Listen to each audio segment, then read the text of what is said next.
Mandakrishna blackmail చేస్తారు, మందకృష్ణ ప్యాకేజీలతోనే ఉద్యమం ప్రారంభిస్తారు, ప్యాకేజీలతోనే ఉద్యమం క్లోజ్ చేస్తారు. కాంప్రమైజ్ అయ్యేది నా జాతి కోసం, సమాజం కోసమే. బెదిరించేది కూడా నా జాతి కోసం, సమాజం కోసమే.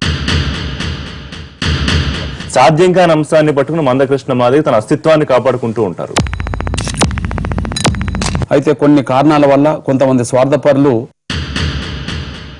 20 ఏళ్లుగా ఈ ఉద్యమానికి మీరు తిరుగుతూ ఉన్నారు, ఈ ఎస్సీ వర్గీకరణ ఎట్లయినా సాధించాలని, కానీ జరగట్లేదు అంటే ఫెయిల్ అయ్యారని ఒప్పుకుంటారా?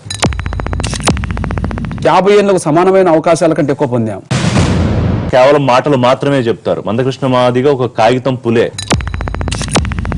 ప్రపంచంలో ఆధారాలు ఎవరు చూపించలేరు. ప్రతిపక్షంలో ఉన్నప్పుడు దగ్గరగా ఉంటారు, ప్రభుత్వానికి వచ్చిన తర్వాత బ్లాక్ మెయిలింగ్ పాల్పడతారు. మేము ఏది నమ్ముతామో దాని మీదనే కట్టుబడి ఉంటాం. మీరు నడిపిస్తున్న ఉద్యమాల్లో గానీ మరొక వ్యక్తి పేరు ఎక్కడ వినిపించడం కనిపించడం ఎవరికి తెలియదు. ఎంఆర్పిఎస్ తమ లక్ష్య సాధన కోసం కులాల కుంపటి రగిల్చడంలో మందకృష్ణ మాదిగ ప్రధాన పాత్ర పోషిస్తారు. నేను ఫలితం ఆశించటోన్ని.